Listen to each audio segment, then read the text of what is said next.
Just make sure you know everybody up here. We have Nancy Krupiarz at the Michigan Trails and Greenways Alliance. You all know Rich now and Gregory, but we also have Jim Sayer, who's the Executive Director of the Venture Cycling Association, which is the largest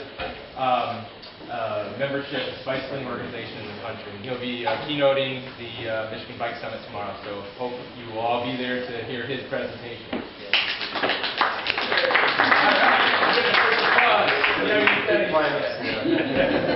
All right. So I have a few here. How do we get more bike clubs, tour riders engaged in advocacy, bicycle advocacy? You have the mic? Does that mean I have to go first? I would say through education and is it not? Okay, now I'm on.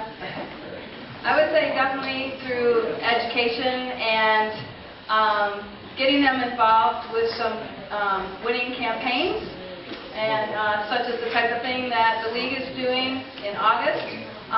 Right now we're going around and trying to do some grassroots training on complete streets and going all over the state, and hopefully when they see how important it is to get the local complete streets policies in place, then they're going to come out of the woodwork, you know, within the bike clubs and the tours to help. That's a tough question, because it seems like the only time they get excited is when something happens to them. And we call it, somebody did me wrong phone call, and we get about 5 or 6 a year where somebody calls up, we haven't heard from them before, and all of a sudden it's a matter of hating because somebody either ran them off the road or did this or did that to them. And they want to know what John and I are going to do about it.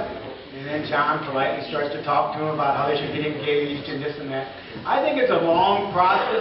I think as a society, there's a big part of us that don't want to get involved, kind of that silent majority type of thing. But the more opportunity we give them, the more events we do like this and things to kind of get their toes wet, I think it will help. But it's a long battle.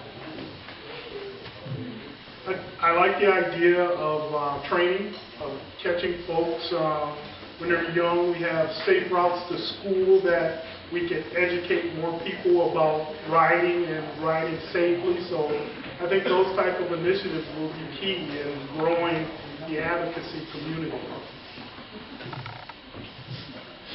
See my presentation tomorrow.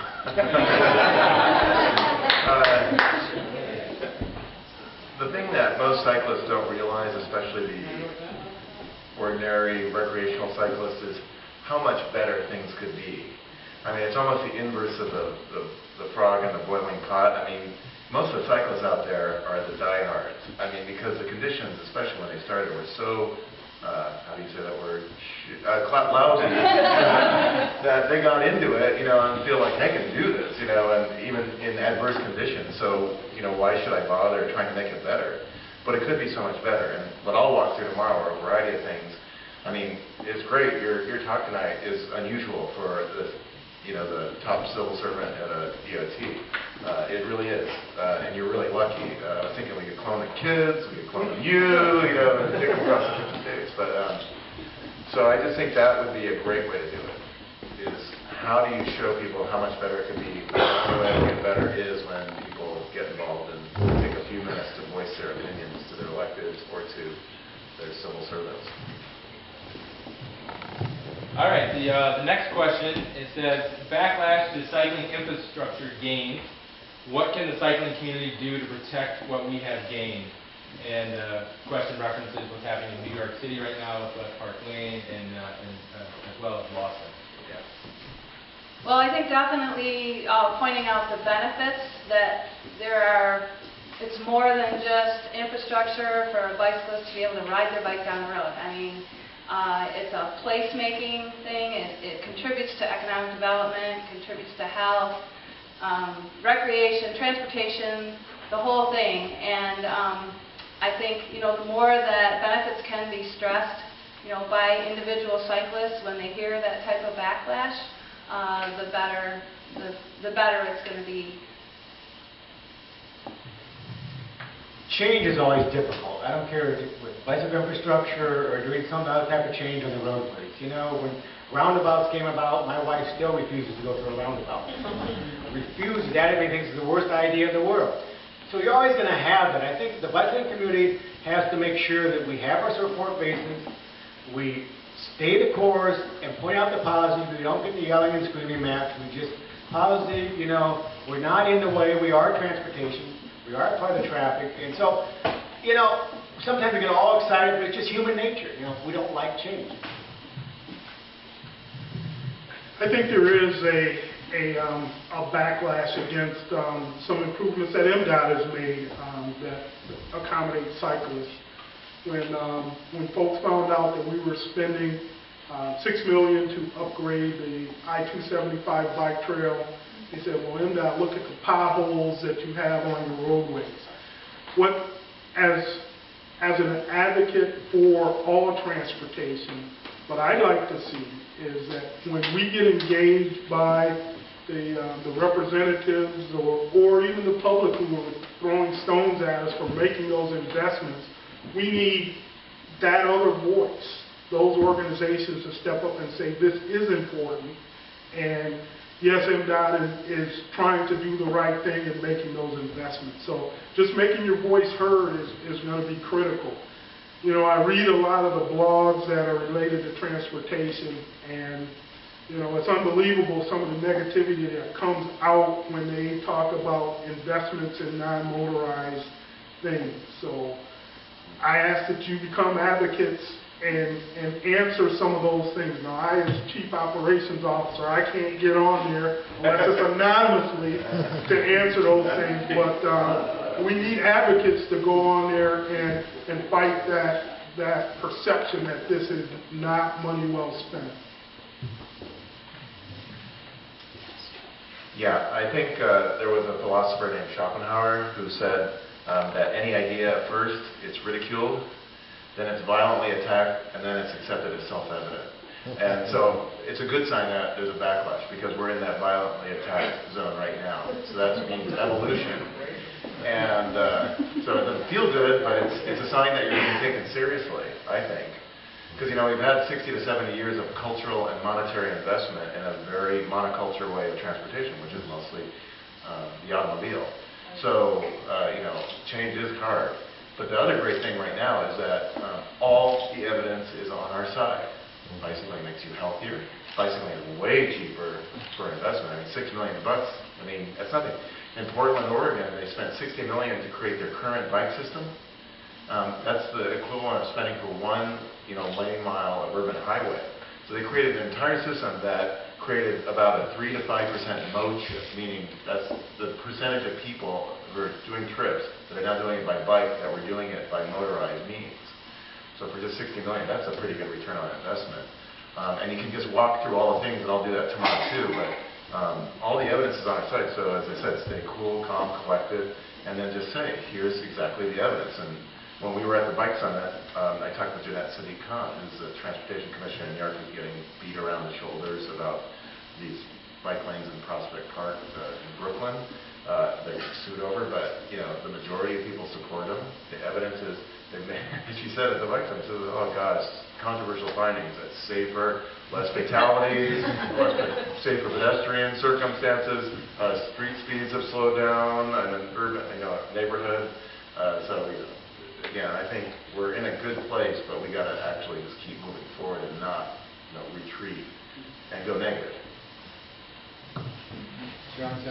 Jim, would you share with the group the statistics that you used last night about England and about what the... About what? In England, about... Oh, I will. Just tomorrow. Okay. I don't want to do a whole thing tomorrow. I'll do it tonight. You won't go. Very impressive. So, Gregory, what's your anonymous username? So we can... I can't release that information. Kind of as a follow-up to that, a couple weeks ago, the NACDO Urban Design Guides were released. NACDO is National Association of City Transportation Officials, I think. But it has a number of controversial new things in there, not really. Things like bike boxes, share roads, green bike lanes, some of these. What do you think that design guide moving forward will do for urban bicycling? Is that for Greg? No, Go for it. Okay. I think it's going to really vault us forward because there's a lot of designs that have been tested already in some pretty big metropolitan areas. And they've done studies on the results of these things, and I hope that the department can, can really look at this guide and look at the studies that back it up, and hopefully we'll be able to see some of the changes incorporated in Michigan. Yeah, I think my experience with AASHTO is it moves very slowly, and so the NACTO thing kind of puts out some new ideas. It's been tested out there, and it says to people, hey, it may be all right to try this out and move ahead, and I think that's always good because as you experiment and try, you find what is good. Probably what's in there today will not be what we use 5 years from now, but probably will lead to what we use 5 years from now. Without experimentation, we're not going to get the best results for all of us. I think it's a great deal and a good step forward. We are always interested in seeing new innovative things come to the front as far as design that's going to facilitate safer roadways, safer uses of the roadway. So I'm enthusiastic about it. I sat in a couple of sessions at TRB that talked about the Sherrills and the bike boxes that are being done down in Austin and in Portland. So I'm excited. I think you will see an enthusiastic embrace of those standards by AASHTO. One of the things that we talked about in this research committee that I sit on was creating there was an international scan for non-motorized issues.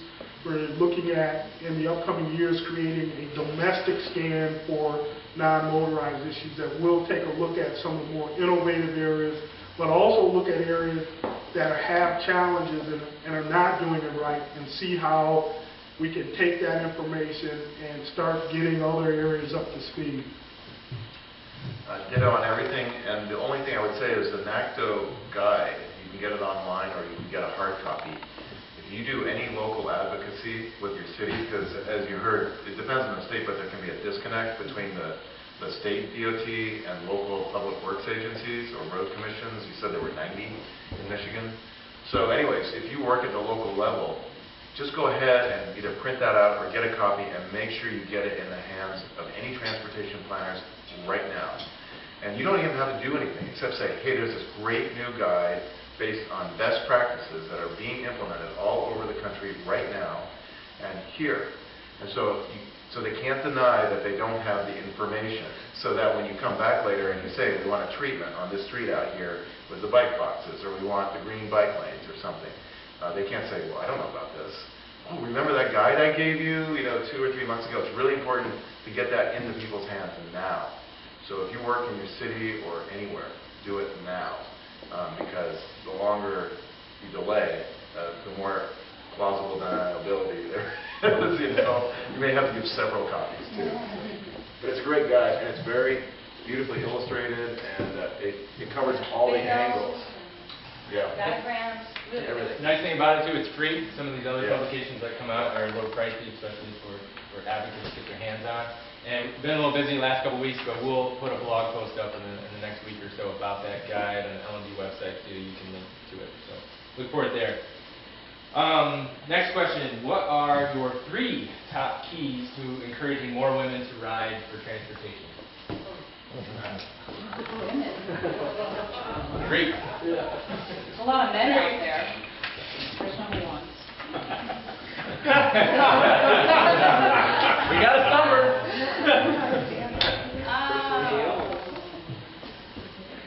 I would say, getting them out on tours really is an excellent way. Encouraging women to cycle together on tours. Let's see, that's 1. We all have 3 we'll let you pass them away. I just say encouraging that each woman has the responsibility to talk to other women and encourage them to get started, and have them take baby steps. I mean, try the day-long tours, try the shorter rides to get them started if they're not sure. Make sure they go with them to a bike shop have them, try different bikes, the adjustment on the seat.